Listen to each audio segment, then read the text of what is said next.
नमस्कार मेरे प्यारे साथियों, स्वागत है आपका एक बार फिर से हिंदी ओशन एकेडमी में। आज हम लोग पढ़ने वाले हैं उत्तर फाल्गुनी के आसपास। ये निबंध है, इसकी विधा जो है वो निबंध है। किसके द्वारा लिखा गया है? तो कुबेरनाथ रॉय जी के द्वारा लिखा गया है। पूरा-पूरा निबंध लिखेंगे, जो इम्पोर्टेंट इसमें तथ्य आए हैं, परीक्षा के दृष्टिकोण से इम्पोर्टेंट है, उनको समझेंगे, जानेंगे। ये कुबेरनाथ रॉय जी हैं, ठीक है? इनका चित्र मैंने यहाँ पर लगा दिया है।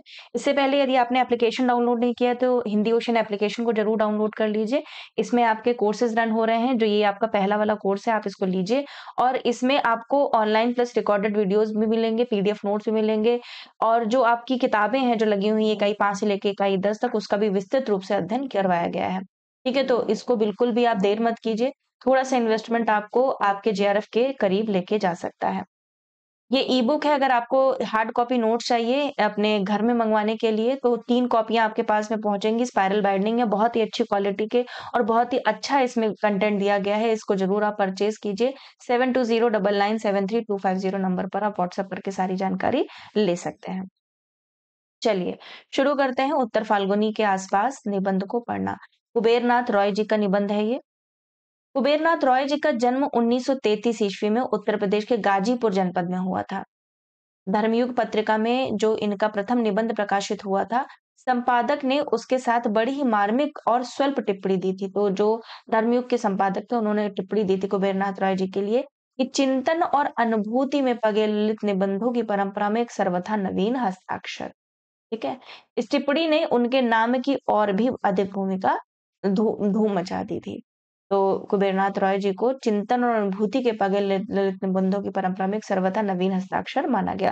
क्योंकि ललित निबंधों में आप देखेंगे तो हजारी प्रसाद द्विवेदी के ललित निबंध काफ़ी महत्वपूर्ण हैं।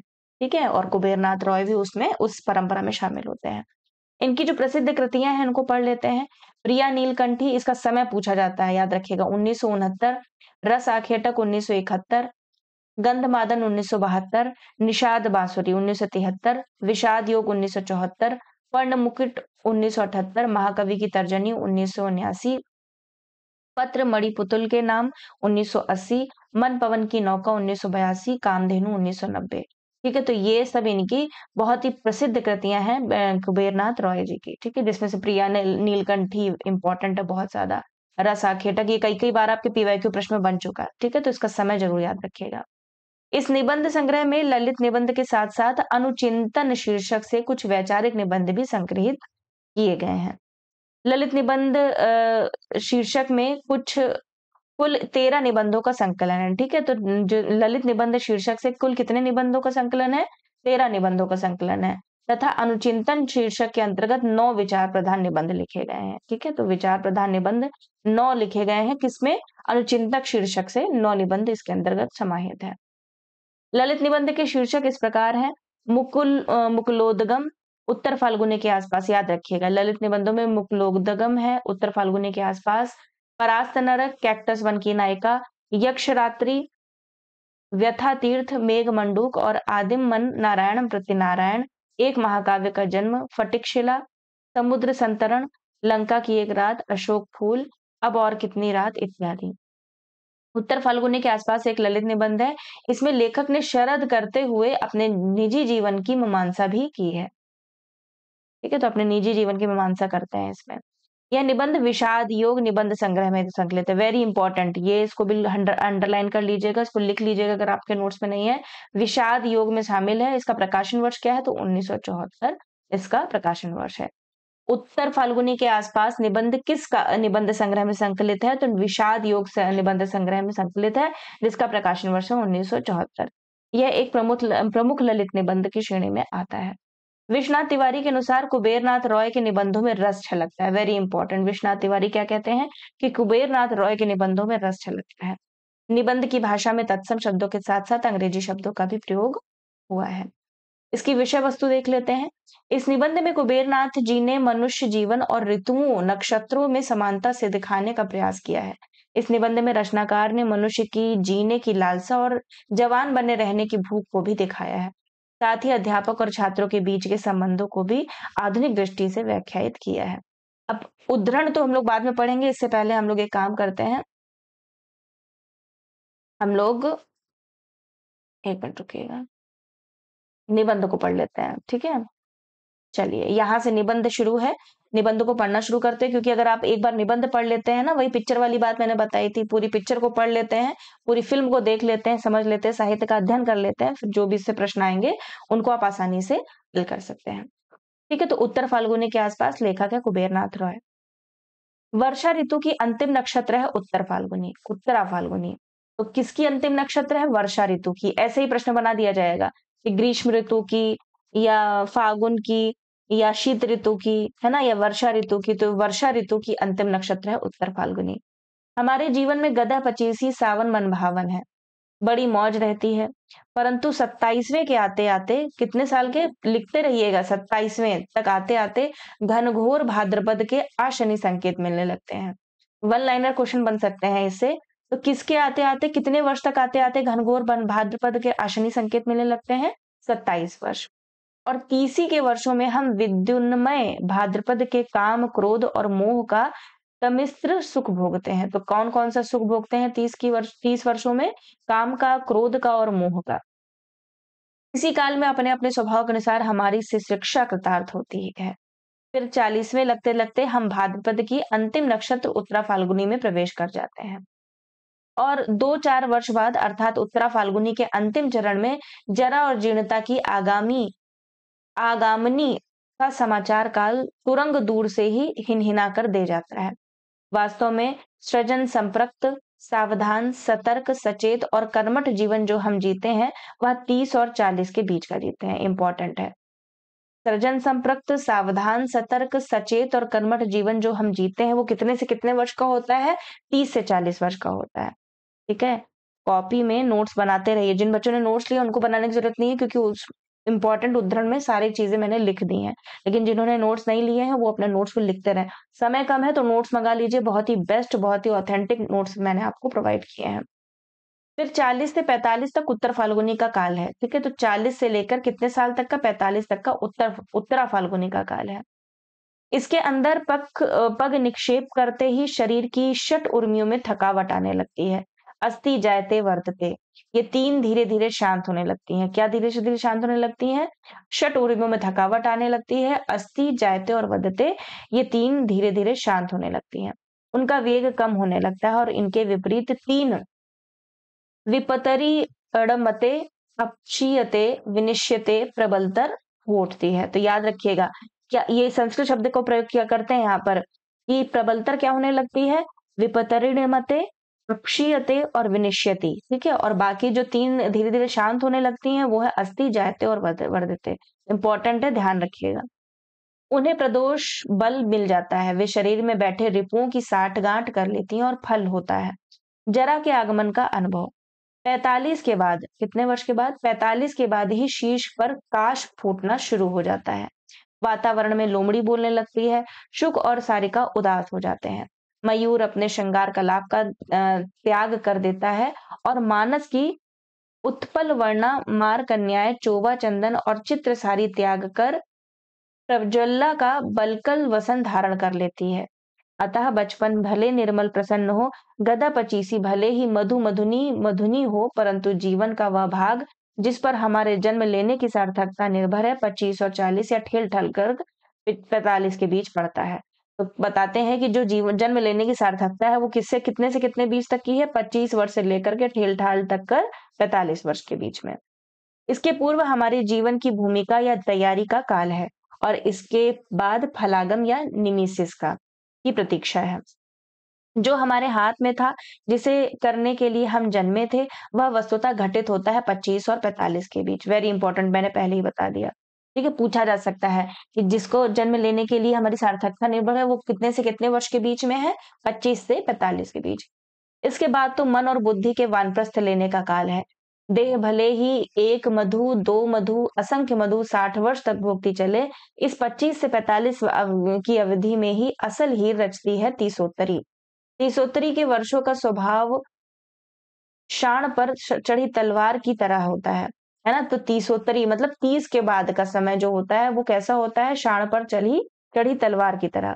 वर्ष प्रतिवर्ष उन पर नई धार, नया तेज बढ़ता जाता है 40वें वर्ष तक। ठीक है, तो 30 से लेकर 40वें वर्ष तक बताते हैं स्वभाव में शाण पर चढ़ी तलवार की तरह होता है और वर्ष प्रतिवर्ष उन पर नई धार आती रहती है। मुझे क्रोध आता है उन लोगों पर जो विधाता ब्रह्मा को बूढ़ा कहते हैं और चित्र में तथा प्रतिमा में उन्हें वयोवृद्ध के रूप में प्रस्तुत करते हैं। मैंने दक्षिण भारत के एक मंदिर में एक बार ब्रह्मा के एक अत्यंत सुंदर तीसोत्तर युवा मूर्ति को देखा था।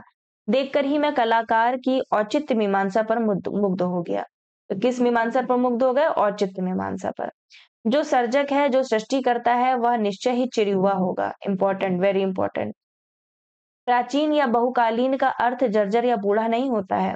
जो सर्जक है, पिता है, प्रॉफिट है, नई लीग का जन्म है, प्रजाता है, वह रूप माधव या रोमांटिक काम किशोर भले ही ना हो, परंतु वह दांत छरा, बाल झरा, गलितम पलितम मुंडम कैसे हो सकता है? उसे तो अनुभवी पुंगव तीसोत्तर युवा के रूप में ही स्वीकारना होगा। जवानी एक चमाचम धारदार खड़ग है। उस पर चढ़कर असिधाराव्रत या वीराचार करने वाली प्रतिभा ही पावक दग्ध होंठों से देवताओं की भाषा बोल पाती है। युवा अंग के पोर पोर में फास्फोरस जलता है और युवा मन में उस फास्फोरस का रूपांतर हजार हजार सूर्यों के सम्मिलित पावक में हो जाता है। मेरी समझ से सृष्टिकर्ता की, कवि की, विप्लव नायक की, सेनापति की, शूरवीर की, विद्रोही की कल्पना श्वेतकेश के वृद्ध के रूप में नहीं की जा सकती। अतः प्रजापति विधाता को सदैव 30 वर्ष के पट्टे सुंदर युवा के सुंदर रूप में ही कल्पित करना समीचीन होगा। तो मतलब जो सर्जक है, यहाँ पर सर्जक की बताते, जो सर्जक है, निर्माण करता है, वो बूढ़ा कैसे हो सकता है कहते हैं, उसको तो हमेशा चिर युवा होना चाहिए। वो दांत झरा, बल झरा, गलितम पुलितम मुंडम कैसे हो सकता है ना? ये चीज यहाँ पर इस पैराग्राफ में बताते हैं। वास्तव में 30वां वर्ष जीवन के सम्मुख फण उठाए एक प्रश्न चिन्ह को उपस्थित करता है। Very important. कौन सा वर्ष जीवन के सम्मुख फण उठाए एक प्रश्न चिन्ह को उपस्थित करता है? 30वां वर्ष। और उस प्रश्न चिन्ह को पूरा उसका समाधान मूल्य हमें चुकाना ही पड़ता है। किसी भी पुरुष या नारी की कीर्ति गरिमा इसी प्रश्न चिन्ह की गुरुता और लघुता पर निर्भर करती है। गौतम बुद्ध ने 29 वर्ष की अवस्था में गृह त्याग कर अमृत के लिए महाभिनिष्क्रमण किया। ठीक है, तो किसने किया था? गौतम बुद्ध ने। कितने वर्ष में? जब वो 29 साल के थे, मतलब 30वां शुरू हो गया था। तो 29 वर्ष की अवस्था में उन्होंने क्या किया था? गृह त्याग किया था। Very important. यीशु क्राइस्ट ने 30 वर्ष की अवस्था में अपना प्रथम संदेश सरमन ऑन दी माउंट गिरी शिखर प्रजनन दिया था और 33वें वर्ष में उन्हें सलीब पर चढ़ा दिया गया। उनका समूचा उपदेश काल 30 वर्ष से भी कम रहा। वाल्मीकि के अनुसार रामचंद्र को भी 30 के आसपास ही, वास्तव में 27 वर्ष की वयस में वनवास हुआ था। ठीक है, तो सब 30 के आसपास ही बता रहे, जो इंपॉर्टेंट काम हो वो 30 के आसपास हुए हैं।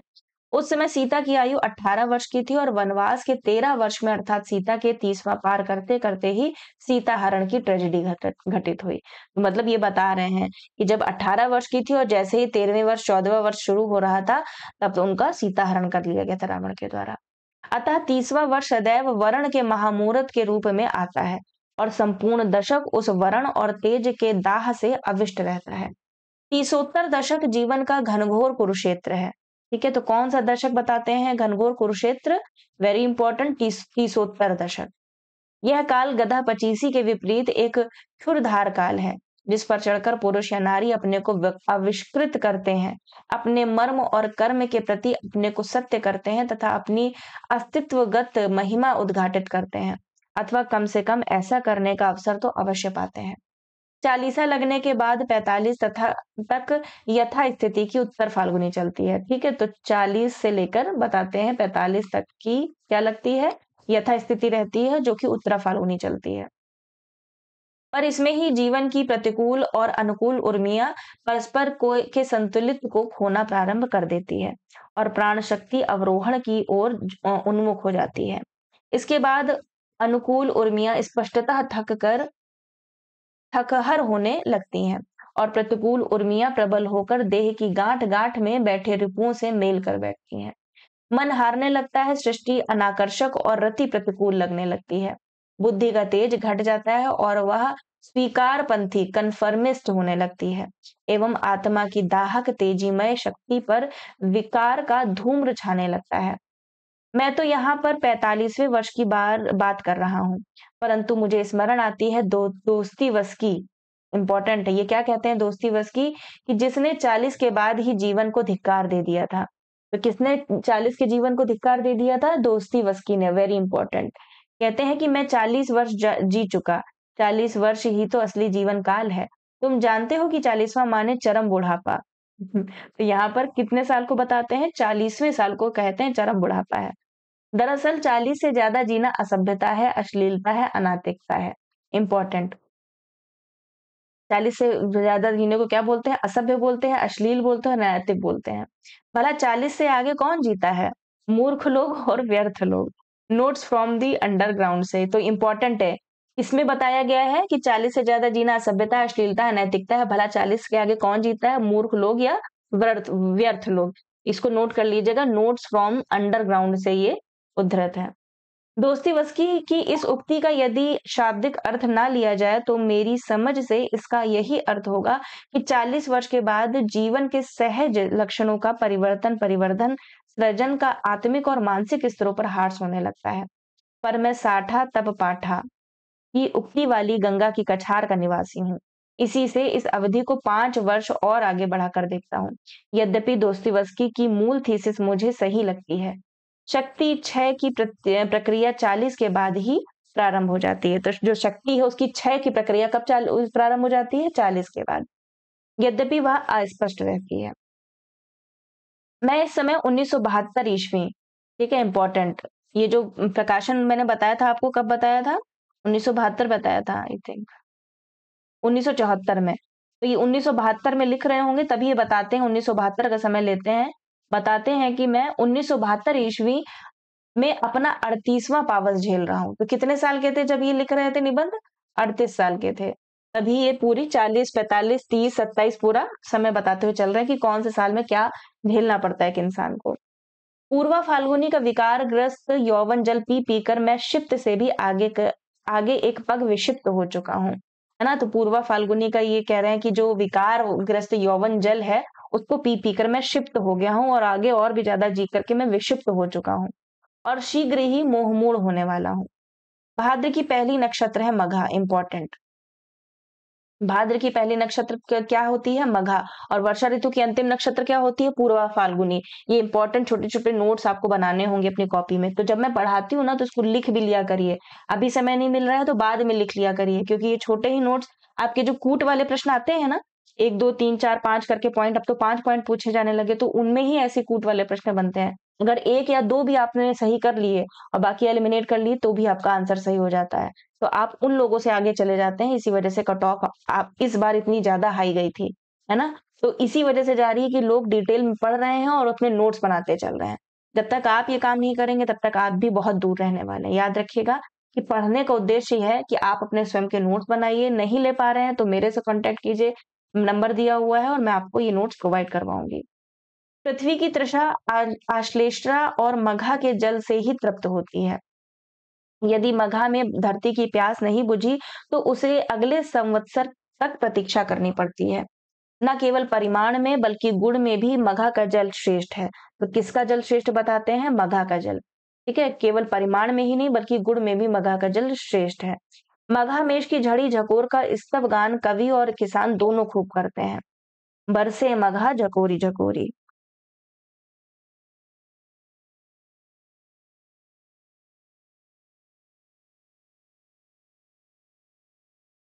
मोर दुई नैन चुवे जस ओरी, मघा बरसी मानो दूध बरसा मधु बरसा। वेरी इंपॉर्टेंट, है ना? ये पूछ ली जाएगी इतनी सी पंक्ति देके कि किस निबंध से उद्धृत है, तो उत्तर फाल्गुनी के आसपास से उद्धृत है। इस मघा के बाद आती है पूर्वा फाल्गुनी, जो बड़ा ही रद्दी कंडम नक्षत्र है। तो किसको रद्दी कंडम नक्षत्र बताते हैं? पूर्वा फाल्गुनी को। इसका पानी फसल जायदाद के लिए हानिकारक होता है। किसका पानी फसल के लिए हानिकारक होता है? पूर्वा फाल्गुनी का। ऑप्शन में उत्तर फाल्गुनी भी रहेगा, याद रखिएगा। उत्तर फाल्गुनी नहीं नुकसान करता है, क्योंकि आपका ये निबंध का नाम क्या है? उत्तर फाल्गुनी के आसपास, उत्तरा फाल्गुनी के आसपास। तो जो रद्दी कंडम नक्षत्र बताते हैं लेखक, वो बताते हैं पूर्वा फाल्गुनी को। उत्तर भारत में बाढ़ वर्षा का भय भी सर्वाधिक इसी नक्षत्र काल में रहता है। इसी से उत्तर भारतीय गंगा तीरी किसान इसे एक कीर्तिनाशा कर्मनाशा नक्षत्र मानते हैं। तो किसे कीर्तिनाशा कर्मनाशा नक्षत्र मानते हैं? पूर्वा फाल्गुनी को। और एक कर्मनाशा की हार कहानी भी लगी है शिव प्रसाद गुप्त की। अब आपके सिलेबस में नहीं है, मैंने पढ़ी थी अपने एमए के दौरान, है ना? तो उसकी मुझे याद आ गई। कीर्तिनाशा और कर्मनाशा नक्षत्र मानते हैं पूर्व फाल्गुनी को। इसके बाद आती है उत्तरा फाल्गुनी, भाद्रपद की अंतिम नक्षत्र जो समूचे पावस में मघा के बाद दूसरी उत्तम नक्षत्र है। तो सबसे पहला उत्तम नक्षत्र मानते हैं मघा का पानी, मघा बरसे मघा जकोरी जकोरी। उसके बाद मानते हैं भाद्रपद की अंतिम नक्षत्र जिसका नाम है उत्तरा फाल्गुनी। इसका पानी स्वास्थ्यप्रद और सौभाग्य कारक होता है। ठीक है, तो उत्तरा फाल्गुनी का जो पानी होता है वो स्वास्थ्यपरक और सौभाग्य कारक होता है। इस 38वें पावस में अपने जीवन का पूर्व फाल्गुनी काल भोग रहा हूँ। ठीक है, तो जो 38 साल के हैं लेखक, तो बता रहे हैं कि हम कौन सा पावस झेल रहे हैं, पूर्व फाल्गुनी का मतलब अच्छा स्वास्थ्यप्रद और सौभाग्य कारक है।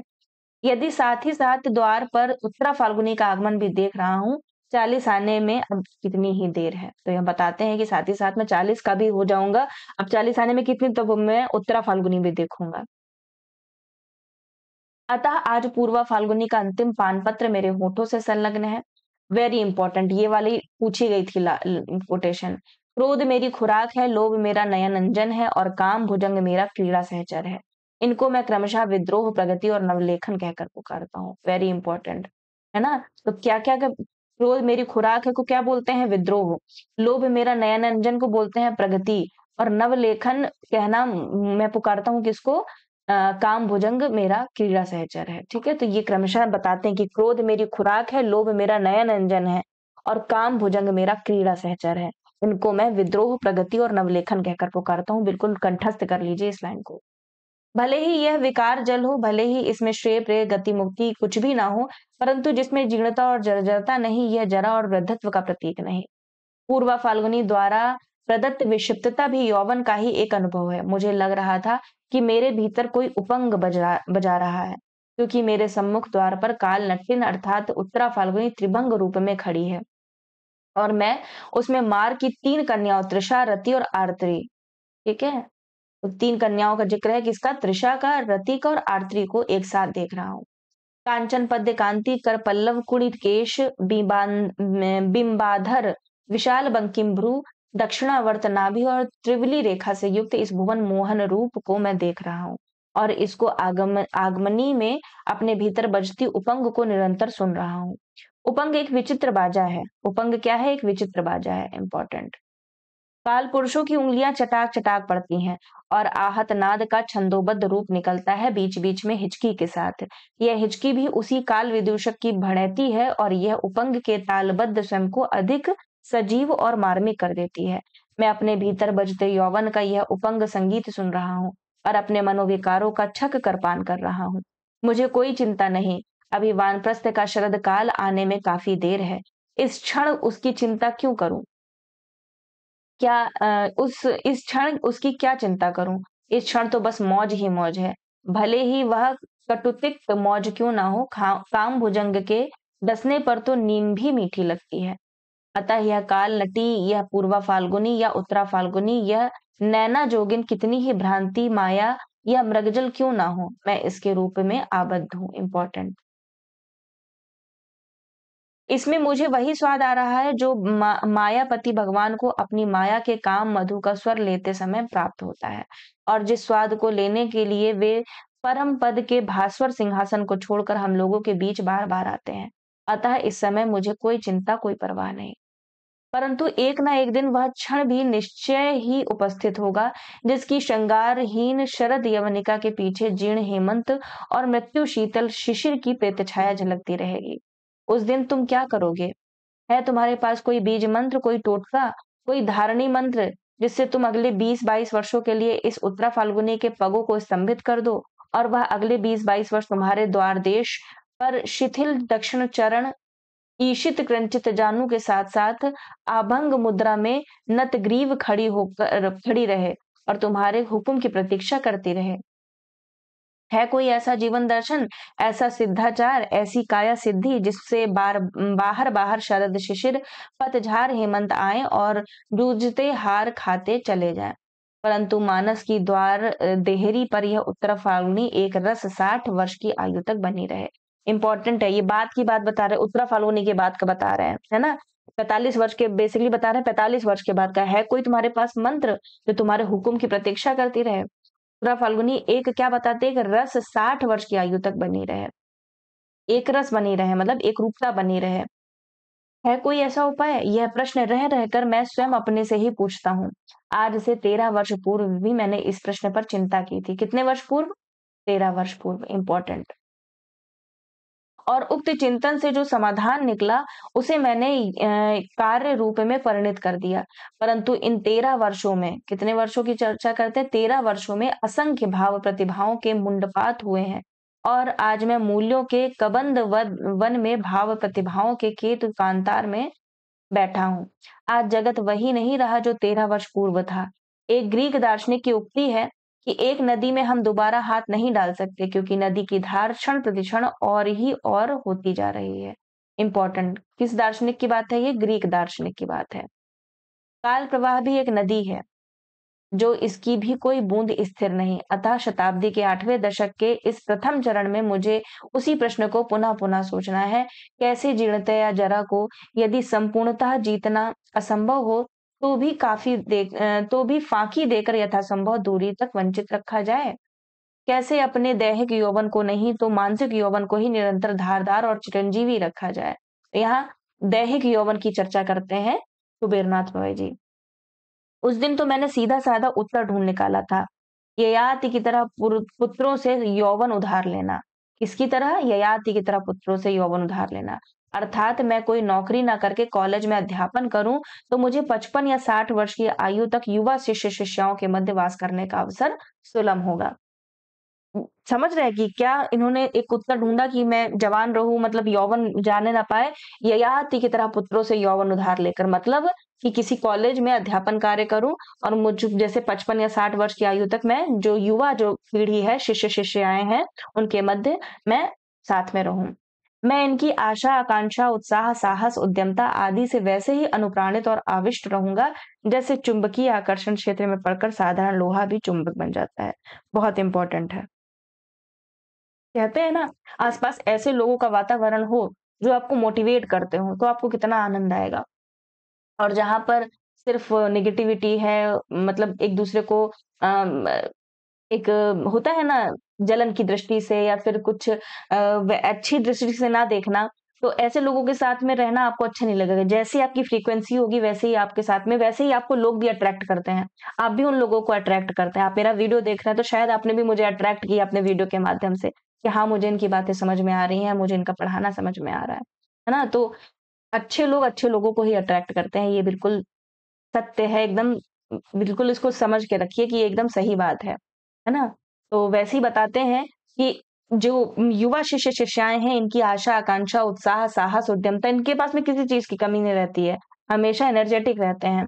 अनुप्राणित और आविष्ट रहूँगा, और चुंबकीय आकर्षण क्षेत्र में पड़कर साधारण लोहा भी चुंबक बन जाता है। बताते हैं जैसे मैं लोहा हूँ, अपने को बताते हैं लेखक, और जो चुंबकीय आकर्षण क्षेत्र है उसमें पड़कर मैं भी आकर्षित होता रहूँगा। परंतु विगत दशक के अंतिम 2 वर्षों में जब मेरे ये बालखिल सहचरण छिन्नमस्ता राजनीति के रंगरूट बनने लगे, जब इन्होंने मेरे गुरुओं Gandhi, Vivekananda, Vidyasagar, Sir Ashutosh, very important, किन-किन यहाँ पर बोल सकते हैं विचारकों का नाम लिया गया है। गांधी जी, विवेकानंद, विद्यासागर और सर आशुतोष। इंपॉर्टेंट, इसको नोट कर लीजिएगा एक जगह, है ना? गांधी, विवेकानंद, विद्यासागर और सर आशुतोष की प्रतिमाओं का एवं उनके द्वारा प्रतिपादित मूल्यों का अनर्गल मुंडपात करना शुरू कर दिया। जब इनके नए दार्शनिकों ने कहना प्रारंभ किया कि अध्यापक और छात्र के बीच भी श्रेणी शत्रुओं का संबंध है, क्योंकि अध्यापक भी स्थापित व्यवस्था का एक अंग है और व्यवस्था का भंजन ही श्रेष्ठतम पुरुषार्थ है। तब देश में घटित होती हुई इन घटनाओं पर विचार करके और क्रांति तथा नई पीढ़ी के दार्शनिकों यथा हिरबर्ट मार्क्यूज, चेगवारा और ब्रेडिंग कोहन, ठीक है? तो ये कौन से नई पीढ़ी के दार्शनिक है? हिरबर्ट मार्क्यूज, चेंगवारा और ब्रेंडेट कोहन आदि के चिंतन धारा से यथासंभव अल्प स्वल्पे परिचय पा सकने में मैं इस निष्कर्ष पर पहुंचा हूं कि मैं इन अपने भाइयों, अपने हृदय के टुकड़ों के साथ जो आज छिन्नमस्ता राजनीति के रंगरूट हैं, कुछ ही दूर तक आधे रास्ते ही जा सकता हूँ। विविध प्रकार के नारों से आक्रांत ये नए पुरुरवा, पुरुरवा का शब्दार्थ होता है रवों, आवाजों या नारों, ठीक है? इंपॉर्टेंट है। पुरवर का शब्दार्थ यहाँ पर बताया है, रवों, आवाजों या नारों से आक्रांत या पूरित पुरुष, मतलब ययाति पुरानी पीढ़ी का प्रतीक है, जो पुरवा नई पीढ़ी का। इंपॉर्टेंट, ययाति पुरानी पीढ़ी का प्रतीक है और जो पुरवा है वो नई पीढ़ी का प्रतीक है। यदि मुझे यौवन उधार देंगे तो देंगे भी, तो मैं बदले में मुझे भी संबंध में रूपांतरित होने को कहेंगे, और मैं कैसे अपना चेहरा, अपनी आत्मसत्ता, अपना व्यक्तित्व त्याग दूं? छिन्न मस्त पुरुष बनकर यौवन लेने से क्या लाभ? बिना मस्तक के, बिना अपने निज नयन मुख कान के इस उधार प्राप्त यौवन का नया अर्थ होगा? रूप, रस, गंध और गान से वंचित रह जाऊंगा। केवल शिश्नोदर वाला व्यक्तित्व लेकर कौन जीवन यौवन भोगना चाहेगा? कम से कम बुद्धिजीवी तो नहीं ही। आत्मार्थ पृथ्वी त्यजेत। अतः मुझे चिर यौवन को इन शिष्य पुरवाओं की नई पीढ़ी से दान के रूप में नहीं लेना है। 13 वर्ष पहले का चिंतित समाधान आज व्यर्थ सिद्ध होता गया है। मुझे अन्यत्र चिर यौवन का अनुसंधान करना है। कहीं न कहीं मेरे ही अंदर अमृता कला की गांठ होगी। उसे ही मुझे आविष्कृत करना होगा। जो बाहर-बाहर अप्राप्य है, वह सब कुछ भीतर-भीतर सुलभ है। मैं अपने ही हृदय समुद्र का मंथन करके प्राण और अमृत के स्रोत किसी चंद्रमा को आविष्कृत करूंगा। 13 वर्ष पुराना समाधान आज काम नहीं आ सकता। मैं मानता हूं कि समाज और शासन के शब्दों के व्यूह के पीछे एक कपट पाला जा रहा है। मैं बाल खिल्लियों के क्रोध की सार्थकता को स्वीकार करता हूं, पर साथ ही छिन्नमस्ता शैली के सस्ते रंगाध और आत्मघाती समाधान को भी मैं बेहिचक, बिना शील मुरोवत के अस्वीकार करता हूं। अपना मस्तक काट कर स्वयं उसी का रक्त पीना तंत्राचार, वीराचार हो सकता है, परंतु यह ना तो क्रांति है और ना समर। पुरानी पीढ़ी का छिर यक्षत्व मुझे भी अच्छा नहीं लगता। मैं भी चाहता हूँ कि वह पीढ़ी अब हिजाब आरसी का परित्याग करके संन्यास ले ले। शासन और व्यवस्था के पुतली घरों की मशीन कन्याएं उनकी बूढ़ी उंगलियों के सूत्र संचालन से ऊब गई है। Very important. शासन और व्यवस्था के पुतली घरों की मशीन कन्याएं उनकी बूढ़ी उंगलियों के सूत्र संचालन से ऊब गई हैं, और उनकी गति में रह रहकर छंद पतन हो रहा है। यह बिल्कुल न्याय संगत प्रस्ताव है कि पूर्व पीढ़ी अपनी मनुस्मृति और कॉपीन बगल में दबाकर पुतली घर से बाहर हो जाए, और नई पीढ़ी को, अर्थात हमें और हमारे बाल खिल्लियों को, अपने भविष्य के यश अपयश का पट स्वयं बुनने का अवसर दे, जिससे वे भी अपने कल्पित नक्शे, अपने अर्जित हुनर को इस कीर्ति पट पर काढ़ने का अवसर पा सके। यह सब सही है, परंतु क्या इन सब बातों की संपूर्ण सिद्धि के लिए एक पुतली घर का ही अग्निदाह, पुरानी पीढ़ी द्वारा बुने कीर्ति पट के विस्तार का दाह, उनके श्रम फल का तिरस्कार आदि आवश्यक है? क्या ऐसा सब करना एक आत्मघाती प्रक्रिया नहीं? इस स्थल पर डॉक्टर राधाकृष्णन, इम्पोर्टेंट, या आचार्य विनोबा, तो और दो महान पुरुषों की चर्चा हुई है, डॉक्टर राधाकृष्णन और आचार्य विनोबा। विनोबा भावे की राय को उद्धृत करूं तो वह क्रांति इन दुग्ध कुमारों के लिए कौड़ी की 3 ही होगी। अतः मैं लेनिन जैसे महान क्रांतिकारी की राय उद्धृत कर रहा हूँ। यहाँ लेनिन का विचार रखते हैं कुबेरनाथ रॉय, कहते हैं कि 1922 ईस्वी में लेनिन ने लिखा था, उस सारी सभ्यता संस्कृति को जो पूंजीवाद निर्मित कर गया है, हमें स्वीकार करना होगा, और उसके द्वारा ही समाजवाद गढ़ना होगा। पूर्व पीढ़ी के सारे ज्ञान, सारे विज्ञान, सारी यांत्रिकी को स्वीकृत कर लेना होगा, उसकी सारी कला को स्वीकार कर लेना होगा। हम सर्वहारा संस्कृति के निर्माण की समस्या तब हल नहीं कर सकते जब तक यह बात साफ-साफ न समझ ले कि मनुष्य जाति के सारे विकास और संपूर्ण सांस्कृतिक ज्ञान को आहरण किए बिना यह संभव नहीं, और उसे समझकर सर्वहारा संस्कृति की पुनर्रचना करने में हम सफल हो सकेंगे। सर्वहारा संस्कृति अज्ञात शून्य से उपजने वाली चीज नहीं, और न यह उन लोगों के द्वारा गढ़ी ही जा सकती है जो सर्वहारा संस्कृति के विशेषज्ञ विद्वान कहे जाते हैं। ये सब बातें मूर्खतापूर्ण है, इनका कोई अर्थ नहीं होता। सर्वहारा संस्कृति उसी ज्ञान का स्वाभाविक सहज विकास होगी जिसे पूंजीवादी, सामंतवादी और अमलातांत्रिक व्यवस्थाओं के नए जुए के नीचे हमारी संपूर्ण जाति ने विकसित किया है। यह बात स्वामी दयानंद या महर्षि या पंडित महावीर प्रसाद द्विवेदी, ठीक है, तो किन दो लोगों का और नया नाम आया? स्वामी दयानंद का और महावीर प्रसाद द्विवेदी का। की होती तो बड़ी आसानी से कह सकते, मारो गोली, सब बुर्जुआ बकवास है। पर कहता है क्रांतिकारियों का पितामह लेनिन, जिसे एक कट्टर बंगाली मार्क्सवादी नरेंद्रनाथ रॉय ने अपनी पुस्तक शेक्सपियर हिज ऑडियंस इंपॉर्टेंट है। नरेंद्रनाथ राय की पुस्तक का नाम नोट कीजिएगा, शेक्सपियर एंड हिज ऑडियंस के पृष्ठ 49-50 पर उद्धत किया गया है। आज प्रायः लोग पुकार कर कहते हैं, देखो देखो जोखिम उठा रहा हूँ, मूल्य भजन कर रहा हूँ। अरे बंधु, जोखिम उठा रहे हो या नाम कमा रहे हो? यह तो आज अपने को प्रतिष्ठित बनाने और जागृत सिद्ध करने का सबसे सटीक तरीका, शॉर्टकट यानी तिरछा रास्ता है। जोखिम तुम नहीं उठा रहे हो, तुम तो धार के साथ बह रहे हो, और यह बड़ी आसान बात है।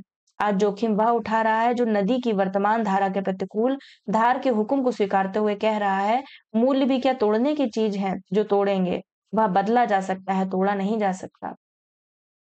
मूल्य स्थिर या सनातन नहीं होता, यह भी मान लेता हूं, परंतु एक अविच्छिन्न मूल्य प्रवाह, एक सनातन मूल्य परंपरा का अस्तित्व तो मानना ही होगा।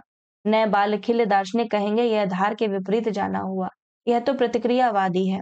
ऐसी अवस्था में मेरा उन्हें उत्तर है, कभी कभी नदी की धार पथभ्रष्ट हो जाती है। वेरी इंपॉर्टेंट, कुबेरनाथ रॉय का कथन है, याद रखिएगा। ऐसी अवस्था में मेरा उन्हें उत्तर है कि कभी कभी नदी की धार क्या हो जाती है, पथभ्रष्ट भी हो जाती है। वह सदैव प्रगति की दिशा में नहीं बहती, वह स्वभाव से अधोगति की ओर जाने वाली होती है। और आज तो वन्या काल है। कौन सा काल है? वन्याकाल। वन्याकाल में धार प्रतिभ्रष्ट रहती है, वह कर्मनाशा कीर्तिनाशा कालमुखी बनकर हमारे गांव को रसातल में पहुंचाने आ रही है, मतलब बाढ़ से आबद्ध करने आ रही है। अतः इस क्षण हमारी प्यारी नदी ही शत्रु रूपा हो गई है, और यदि गांव को बचाना है तो हम धार के प्रतिकूल समर करेंगे। यदि हम अपना घर द्वार फूंक कर तमाशा देखकर मौज लेने वाले आत्मभोगी नीरों की संतानें नहीं है, तो हमें इस नदी से समर करना ही होगा। यही हमारी जिजीविषा की मांग है, और इसके प्रतिकूल जो कुछ कहा जा रहा है वह नई पीढ़ी की बात हो या पुरानी की, मुमुक्षा का मुक्ति भोग है। यह सब विद्रोह नहीं, बुर्जुआ डेथ विश का नया रूप है। अतः मैं धार के साथ न बहकर अकेले अकेले अपने अंदर की कला का आविष्कार करने को कृत संकल्प हूँ। बिना रोध के, बिना तट के जो धार है वह कालमुखी वान्या है, रोधवटी और तटनी नहीं। यूं तो मैं मानता ही हूँ कि सर्जक या रचनाकार के लिए नॉन कन्फर्मिस्ट होना जरूरी है। इसके बिना उसकी शिक्षा प्राणवती नहीं हो पाती और नई लीक नहीं खोज पाती। अतः मुझे भी विद्रोही दर्शनों से अपने को किसी न किसी रूप में आजीवन संयुक्त रखना ही है। एक लेखक होने के नाते यही मेरी नियति है, और इस तथ्य को अस्वीकृत करने का अर्थ है अपनी शिक्षा की सारी संभावनाओं का अवरोध। इंपॉर्टेंट है ये। परंतु लेखक, कवि या किसी भी साहित्येतर क्षेत्र के सृजक या विधाता को यह बात भी गांठ में बांध लेनी चाहिए कि 100% अस्वीकार या नॉन कन्फर्मिज्म से भी रचना या सृजन असंभव हो जाता है। पुराने के अस्वीकार से ही नए का आविष्कार संभव है। यह कुछ हद तक ठीक है, परंतु नए भावों या विचारों के उद्गम के बाद उपकरण या अभिव्यक्ति के साधन का प्रश्न उठता है, और उसके लिए नॉन कन्फर्मिज्म को त्याग कर 75% पुराने उपकरणों से ही निर्वाचित संशोधित करके कुछ को स्वीकार कर लेना होता है। रचना की आइडिया के अस्वीकार के लिए अवश्य विद्रोही मन चाहिए, परंतु रचना का कार्य प्रोसेस आइडिया के आविष्कार के साथ ही समाप्त नहीं हो जाता। रचना प्रक्रिया में स्वीकारवादी मन की भी उतनी ही आवश्यकता है, अन्यथा आइडिया या ज्ञान का क्रिया में रूपांतर संभव नहीं। अतः प्रत्येक सर्जक या विधाता जीवन के चाहे जिस क्षेत्र की बात हो, विद्रोही और स्वीकारवादी दोनों साथ ही साथ होता है। 100% अस्वीकार के फैशनेबल दर्शन के प्रति मेरा आक्षेप यह भी है कि यह एक स्वयं आरोपित नो एग्जिट द्वारा या वातायन रहित अवरुद्ध कक्ष है। इसको लेकर बहुत आगे तक नहीं जाया जा सकता। यह दर्शन विषय और विधा दोनों ही नकारात्मक सीमा बांधकर बैठा है, और इसके द्वारा अपने स्व को भी पूरा पूरा नहीं पहचान सकता है, तो स्व से बाहर इतिहास और समाज को समझने की तो बात ही नहीं उठती। ठीक है, यहाँ से पढ़िए। यह वन्या का काल है। तो यह काल किसको बताते हैं? बाढ़ वन्या का काल है। नदी अपनी दिशा भूलकर कूल छोड़कर उन्मुक्त हो गई है, अतः बुद्धिजीवी वर्ग से धीरता और संयम अपेक्षित है। घबराकर वन्या की पथभ्रष्ट धार के प्रति आत्मसमर्पण करने की अपेक्षा जल के उत्तरण वन्या के उतार की प्रतीक्षा करना अधिक उचित है। पानी हटने पर नदी फिर कूलों के बीच लौट जाएगी। उलटकर हिमाचल मुखी कभी नहीं हो सकती। अतः इस वन्या नाट्य के विष्कंभक के बीच का समय मैं ना तो बहुत महत्वपूर्ण मानता हूँ और ना बहुत चिंताजनक।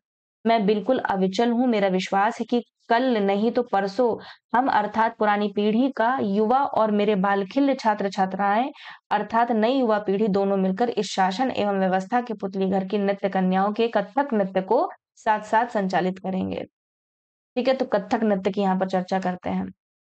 यह पुतली घर ऐसा है कि इसमें अनुशासित संयमित तालबद्ध कथक ही चल सकता है। अन्यथा जरा भी छंद पतन होने पर कोई न कोई भयावह पुतली एक ही झपट्टे में हड्डी आंत तक का भक्षण कर डालेगी, क्योंकि इन पुतलियों में से कोई कोई विषकन्याएं भी हैं। अतः मैं चेष्टा करूंगा कि मैं अपने अंदर की अमृता कला का आविष्कार करके इस उत्तरा फाल्गुनी काल को 20-22 वर्ष के लिए अपने अंतर में स्थिर अचल कर दूं। बाहर बाहर चाहे शहद बहे या निदाग घू करे, तब मैं अपने बालखिल्य सहचरों के साथ व्यवस्था की इन पुतलियों का छंदोबद्ध नृत्य भोग सकूंगा। और एक दिन वह भी आएगा जब कोई चिल्लाकर मेरे कानों में कहेगा 5 o'clock 5 बज गए। मैं मतलब 5 बजे मतलब छुट्टी हो गई। कोई मेरे शीश पर घंटा बजा जाएगा। कोई मेरे हृदय में बोल जाएगा बहुत हुआ बहुत भोगा अब नहीं। अब अहम अमृतम इक्षामि, अहम वानप्रस्थ चिरिष्यामि। और तब मैं व्यवस्था की पुतली घर के इन यंत्र कन्याओं से माफी मांगकर उत्तर पुरुष की जय जयकार बोलते हुए मंच से बाहर आ जाऊंगा और अपने को विसर्जित कर दूंगा। लोकारण्य में खो जाऊंगा, अपरिचित वृक्षोपम अवसर प्राप्त रिटायर्ड स्थानुओं के महाकांतार में। पर अभी नहीं, अभी तो मैं विश्वेश्वर के साण की तरह जवान हूँ। ये दार्शनिक चिंतन पेश करते हुए बताते हैं कि अभी तो मैं 38वें का हूँ, अभी मैं उत्तरा फाल्गुनी की ओर नहीं बढ़ा हूँ, बढ़ जाऊंगा 40 के पश्चात, है ना। तो किसकी तरह जवान बताते हैं? विश्वेश्वर के साण की तरह बताते हैं कि मैं भी जवान हूँ। ठीक है, तो ये निबंध होता है आपका समाप्त। और देखिए पीछे जो मैंने आपको ये पूरा पूरा निबंध पढ़ा दिया, ये जो कथन है, जो बच्चों ने नोट्स लिए हैं ना, इन कथनों को एक बार आप अच्छी तरीके से दोहराव कर लीजिएगा। ठीक है, और आप अपने पेन से आप हाईलाइट भी करते चलिए, क्योंकि हाईलाइट कर लेंगे ना तो और भी इजी हो जाएगा पढ़ना। ठीक है, तो ये क्या निबंध होता है समाप्त। अब एक और निबंध आपका जो रहेगा, है ना, वो आपका मेरे ख्याल से एक बचा है संस्कृति और सौंदर्य, और एक विवेकी राय जी का निबंध बचा हुआ है। ठीक है, ये 2 निबंध और बचे हुए, उसके बाद आपका पूरा ये निबंध वाली यूनिट समाप्त हो जाएगी। मिलते हैं एक नए अध्याय के साथ में, नए निबंध के साथ में। तब तक सभी का आभार एवं धन्यवाद।